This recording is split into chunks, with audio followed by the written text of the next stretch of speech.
Hello everyone, welcome once again to Let's Talk Criterion, and I hope everyone in the US are enjoying the sale at Barnes & Noble on Criterions this month. In this edition, we look at the 4K UHD upgrade of Jean-Pierre Melville's Le Samouraï.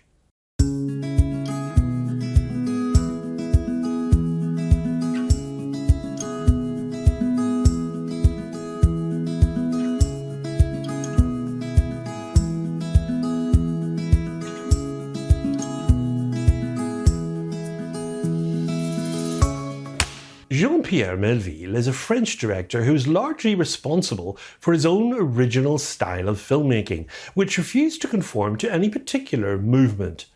His best work was made during the 1960s, going through to the early 1970s. He was fiercely independent, and he self-funded his earlier work, and he also resisted losing creative control to the studios. Already he has many of his most popular films in the Criterion collection. His earlier films include Le Silence de la Mer, Les Enfants Terribles, that's where he collaborated with Jean Cocteau, Bob Le Frambert, Léon Morin-Priest, Le Doulos, Le Deuxième Souffle, Le Samouraï of course, Army of Shadows, and Le Cercle Rouge. Now, he changed his name to Melville from Grumbach after he read Moby Dick, of course, taking the surname of the book's author. And, of course, he used to wear a Stetson and dark glasses, as if to prove his allegiance to American style.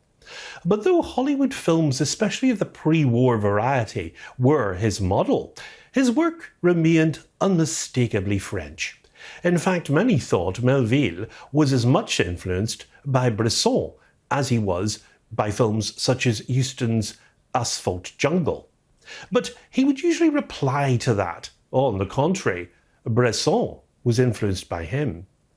Melville was a true spiritual father of French New Wave as well. In fact, he was approached by Jean-Luc Godard while he was making his film Breathless, and he asked to assist him with editing. And that was the birth of the famous jump cut, and it became well known in that style going forward. Now, certainly, he made a series of films that were unlike anyone else's, and the 1967 release we're about to look at, called Le Samouraï, is certainly one of his best, and it could also be regarded as one of the greatest psychological thrillers, addressing questions of honour, loyalty and betrayal. It gave Alain Delon his best part as well. Filmed on the widescreen and in wonderfully muted colour to add to the atmosphere, that was the brainchild of his cinematographer, of course.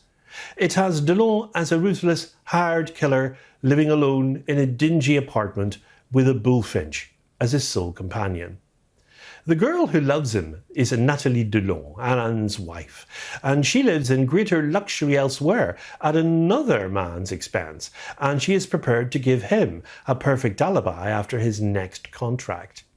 He executes this with chilling skill in a nightclub, and he successfully avoids a hood sent to kill him and a posse of police on his trail.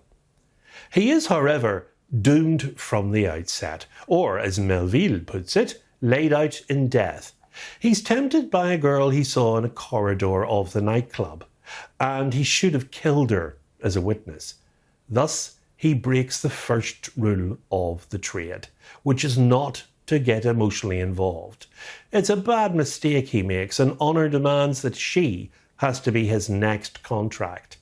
How on earth will he get around this? It's difficult to see how this story could be better accomplished. It has all the best virtues of American film noir, but it has a European sensibility as well that could have seemed melodramatic or indeed pretentious in a Hollywood film. Paris becomes a city of shadows. For instance, in the first scene where Delon lies stretched out on his bed in the half-light, a sense of acute foreboding is created, and this is rigorously maintained throughout, with very little dialogue to disturb it. Le Samouraï is as an efficient a piece of cinema as it is darkly romantic.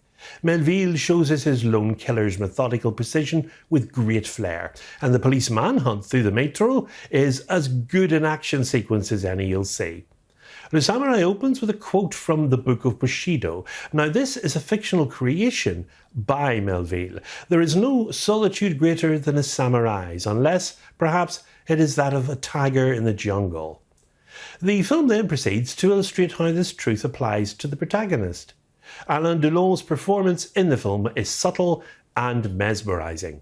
His expression never changes, but his eyes, his bearing, and the occasional trickle of sweat that you see speak volumes. Now, Delon has an undeniable screen presence when the camera focuses on him. We cannot help but look. And the first thing also that strikes the viewer about Le Samouraï is likely to be the aspect of the film that leaves the most lasting impression on the viewer. Its incredible sense of style. This is a black and white noir film photographed in colour, with gloomy exteriors and dim interiors. It always seems to be raining or cloudy, and the most prominent colour in the film is grey. Even when a room is brightly lit, the source of the illumination itself is inevitably harsh fluorescents that leach the colour out of everything.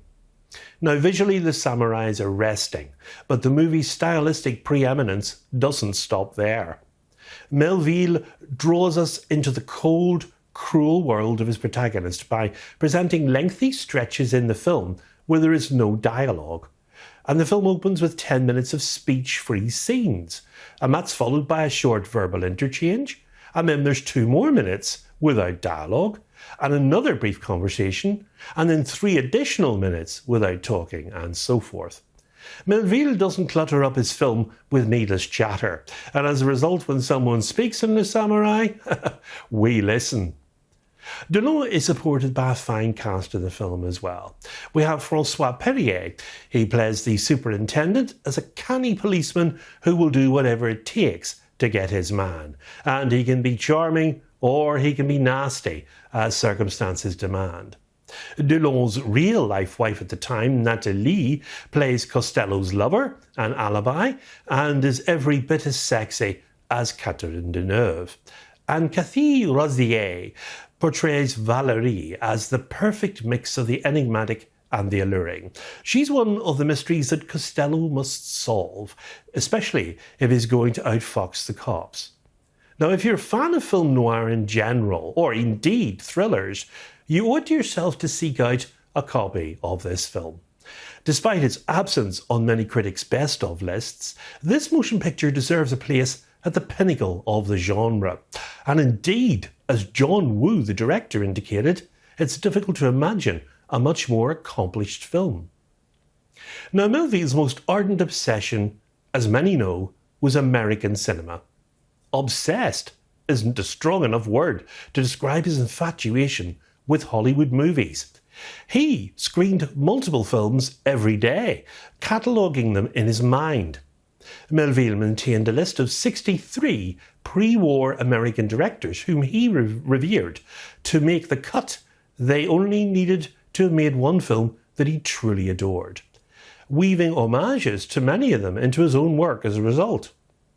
Now, long before Quentin Tarantino made it fashionable to make genre movie pastiches, Melville was stealing and remixing elements that had impressed him.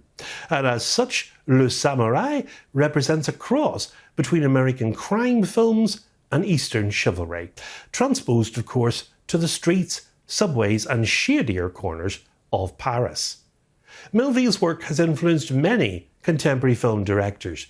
Some examples: Martin Scorsese, Quentin Tarantino, as I mentioned, Walter Hill, Michael Mann, Johnny To, Takeshi Kitano, John Frankenheimer, John Milius, Nicholas Winding Refn, Kim Ji-woon, Hossein Amini, Jim Jarmusch, and Aki Kaurismäki. And the John Wick film series contains several nods to Melville's film Le Cercle Rouge. Now, Melville died young, only at 55. At the height of his filmmaking powers, he had only 13 features under his belt. His career feels far from meagre, though, given both the quality of the films and their influence. The young iconoclasts of the Nouvelle Vague were vocal in their contempt of the French cinema that had come before them. They called it le cinéma de papa. But Melville's films were a different story entirely. Just look at some of the first works from that movement, for instance. Louis Malle's Lift to the Scaffold from 1958, François Truffaut's Shoot the Piano Player from 1960, and as mentioned earlier, Jean-Luc Godard's Breathless from 1960. In those you can clearly see Melville's DNA.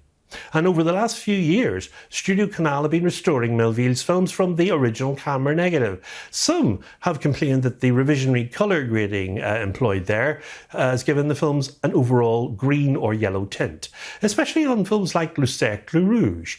But they've just released Army of Shadows in a new restoration, recently released on Blu-ray in Europe and the UK. Now, Le Samouraï is also a new restoration. It comes from Janus Films.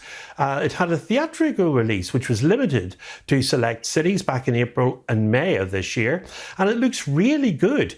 The film isn't awash with bright colour, as I've already mentioned earlier, mainly, of course, due to the cinematography employed, but it makes up for this with a sharpness and clarity of image. Le Samouraï is restored in 4K by Pathé and the Criterion Collection as L'Imaginine Ritrovata from the 35mm original camera negative. There's one 4K UHD disc of the film presented in HDR and one Blu-ray with the film and these special features. Interviews with Melville and actors Alain Delon, François Perrier, Nathalie Delon and Cathy Rosier.